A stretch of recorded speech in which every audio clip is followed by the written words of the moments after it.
कैसे हैं आप सब लोग। ब्यूटीफुल रिया की ब्यूटीफुल सक्सेस स्टोरी लेकर के आई हूँ। ये सक्सेस स्टोरी रिया ने मेल पर भेजी थी। बहुत पुरानी सक्सेस स्टोरी है। आई एम सो सॉरी रिया, मुझे टाइम लग गया शेयर करने के लिए। अभी तक भी मेरी मेल की जो सक्सेस स्टोरीज हैं वो कंप्लीट नहीं हुई। ये वाली बात मैं इतने सारे वीडियोस में भूल चुकी हूँ। आऊँगी जल्दी आऊँगी इंस्टाग्राम की सक्सेस स्टोरीज लेकर के, वहाँ पर भी इकट्ठी हो चुकी होंगी। लेकिन अभी ये वाली पहले मैं कंप्लीट कर लूँ क्योंकि यहाँ पर काफ़ी पुरानी है। तो रिया ने लिखा है, मुझे एक कोर्स करना था और वो कोर्स के लिए 1,25,000 रुपये की ज़रूरत थी, जिसका अरेंजमेंट होना इम्पॉसिबल था। और किस तरह से हुआ है वो अनबिलीवेबल है। मेरे घर वालों के लिए भी वो अनबिलीवेबल है और मेरे लिए भी। ऐसे लग रहा है जैसे कोई चमत्कार हो गया है। मुझे कोर्स को कंप्लीट करना ही था क्योंकि मैं चाहती थी कि मैं कुछ करूं आगे। इसलिए 1,25,000 रुपये की बहुत ज़्यादा ही ज़रूरत थी। MBA का कोर्स था तो लगा कि चलो एक बार कर लेते हैं। पापा को मैंने बोला कि इतने पैसे की ज़रूरत है। मेरे पापा ने बोला कि अभी इतने पैसे तो अरेंज नहीं हो पाएंगे, लेकिन 35,000 रुपये मैं तुम्हें दे सकता हूँ। फिर मैंने अपने भैया को बोला। मेरे भैया ने बोला कि वो मुझे 20,000 रुपये तक दे सकते हैं, इससे ज़्यादा अभी वो नहीं दे सकते हैं। क्योंकि मैं सडनली सब लोगों से पैसे के लिए बोल रही थी, तो इसलिए सब लोगों के भी अपने अपने खर्चे होते हैं। मेरे भैया के 2 बड़े बच्चे हैं, एक 10th में पढ़ता है, एक 12th में पढ़ती है, तो उनके भी अपने खर्चे हैं। और मेरे पापा को सिर्फ पेंशन आती है, तो सब लोग कैसे कैसे ही अरेंज करके मुझे पैसे दे सकते थे। लेकिन और कहीं से तो कोई भी चारा नहीं था कि मुझे पैसे मिल पाते। लेकिन जो इसके बाद मैं आपको बताने वाली हूँ, आप खुद हैरान हो जाओगे। मेरी नानी जो 3 साल पहले एक्सपायर हो चुकी हैं, जब मैं छोटी सी थी, मतलब मैं सिर्फ 6 महीने की रही होंगी, ऐसा अंदाज़ा ही लगा पा रहे हैं अभी हम लोग। तब से वो 50 रुपया हर महीने का एक सुनार आंटी को देती थी। और वो सुनार आंटी भी एक्सपायर हो गई थी। मेरी नानी एक्सपायर होने से पहले तक भी 50 रुपया महीना देती रही। घर में ये बात किसी को भी पता नहीं थी। जब मेरी मम्मी बहुत यंग थी तब मेरी मम्मी को पता थी, लेकिन तब मेरी मम्मी ने ये सोचा कि शायद उन्होंने निकाल लिए होंगे। वो अभी तक भी दे रही थी, ये किसी को भी नहीं पता था कि वो अभी तक भी पैसे दे रही थी। और सुनार आंटी भी एक्सपायर हो चुकी थी, इसलिए बताने वाला कोई था भी नहीं कि इतने पैसे हैं, किसके पैसे हैं, कहाँ से आए, क्या हुआ, कोई नहीं बता सकता था। और वो अगर चले भी जाते तो हमें कभी पता ही नहीं चलता। सुनार आंटी के बड़े बेटे का बेटा एक दिन हमारे घर पर आया और उसने मेरी नानी का नाम पूछा। उसने कहा कि ये आपके घर की मेंबर हैं, क्योंकि पुराने घर का एड्रेस था उनकी डायरी में। और उन्होंने डायरी के अंदर से बहुत सारी स्लिप्स निकाली और हमें बताया कि ये स्लिप्स मेरी नानी की हैं। और उन्होंने 50 रुपया हर महीने जमा किया था।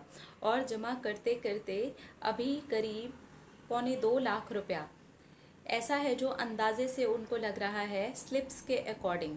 अब वो पर मंथ जमा हुआ था या नहीं हुआ था, कब से हो रहा था, इसका भी पूरा किसी को अंदाज़ा नहीं है। यहाँ तक कि उनके बेटे के बेटे को भी पूरा अंदाज़ा नहीं है। लेकिन मेरी फ़ीस से भी ज़्यादा ये पैसे थे। और उन्होंने कहा कि हम भी अंदाजे से ही दे रहे हैं, हमें बिल्कुल नहीं पता है, हम स्लिप्स के अकॉर्डिंग दे रहे हैं। क्योंकि यहाँ पर लिखा हुआ था कि एक एक पाई सबको चुकता करनी है। जैसे लोग डायरी लिखते हैं ना, वैसे ही सुनार आंटी लिखती थी और वो लिख करके गई थी, सबको चुकता करना है, यही मेरी अंतिम इच्छा होगी। तो उनके बेटे तो नहीं कर पाए, लेकिन उनके बेटे के बेटे ने ये काम कर दिया। और उन्होंने कहा ये सब पैसा ऐसा नहीं है कि मैं अपनी जेब से लोगों को दे रहा हूँ, या आप ही लोगों का पैसा है, जितना भी है अंदाजे से देने की कोशिश कर रहा हूँ।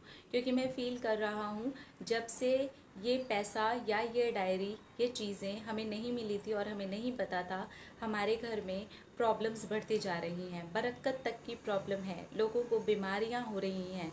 तो मेरे माइंड में बहुत ज़्यादा नेगेटिविटी आ गई और मुझे लगा अगर ये पैसा लोगों का है और लोगों ने कैसे थोड़े थोड़े करके यहाँ जमा किया होगा, ये उनके घर पे पहुँचना चाहिए। तो आप लोग कभी नहीं सोचना कि ये मैं अपनी जेब से दे रहा हूँ, या आप ही लोगों का पैसा है, बस आपको लौटा रहा हूँ। और ये अनबिलीवेबल तरीके से मेरे पास में आ गया, मुझे घर में किसी की भी हेल्प नहीं लेनी पड़ी। अब मेरे पास में एक्स्ट्रा पैसे थे, मैं और ट्यूशन भी कर सकती थी और पढ़ाई के लिए एक्स्ट्रा खर्चा कर सकती थी, लेकिन मैं नहीं करूँगी। मैंने उसे सेव कर दिया है, मैं खुद से पढ़ करके सारी चीज़ें कर लूँगी। Thank you universe and thank you so much दी। अब मैं ये बताती हूँ कि ये मैनिफेस्ट कैसे हुआ।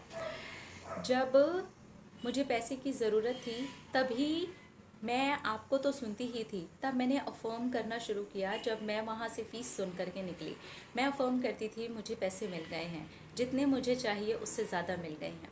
बस मैं अफर्म ही करती थी, यहाँ तक कि मैंने अपने एक नोट पैड के ऊपर भी लिख दिया था, आई एम वेरी हैप्पी, मुझे पैसे मिल गए हैं, जितने मुझे चाहिए थे उससे ज़्यादा मिल गए हैं। तो बस मैं फील करती थी, महसूस करती थी, इसके साथ साथ मैं एक्शन ले ही रही थी, जैसा कि आपको बताया। पापा से पूछा था और भैया से पूछा था।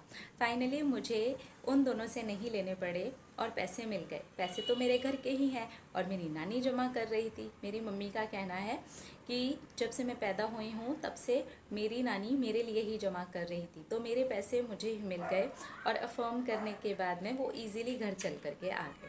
Thank you universe, thank you. Oh how sweet, एक तो आप कितने क्यूट हो, ऊपर से आपकी नानी ओवर क्यूट है। तो वो जाने के बाद में भी आपको ब्लेसिंग्स दे करके चली गई, और आप अपनी पढ़ाई के लिए मतलब ब्लेसिंग्स को रियल जगह पर लगा रहे हैं, यानी कि अपनी पढ़ाई में लगा रहे हैं। तो ठीक है, ये तो दुगना तिगुना चौगुना 10 गुना 100 गुना 1000 गुना ही होगा, क्योंकि पढ़ाई ही एक ऐसी चीज़ है जो बढ़ती है और बढ़ती है और बढ़ती है। आप अपना ज्ञान और बढ़ाएं और बढ़ाएं और बढ़ाएं, और खूब मन लगा करके पढ़ाई करें, क्योंकि ये जो ब्लेसिंग है ये बहुत ही मिराकलस तरीके से आपके पास में आई है, एंड सचमुच में ये एक अनबिलीवेबल सक्सेस स्टोरी है। तो seriously and it is a beautiful success story. Seriously मतलब कि क्या बोलूँ मैं, अच्छी सक्सेस स्टोरी है। कैसे हुआ है मैनिफेस्ट?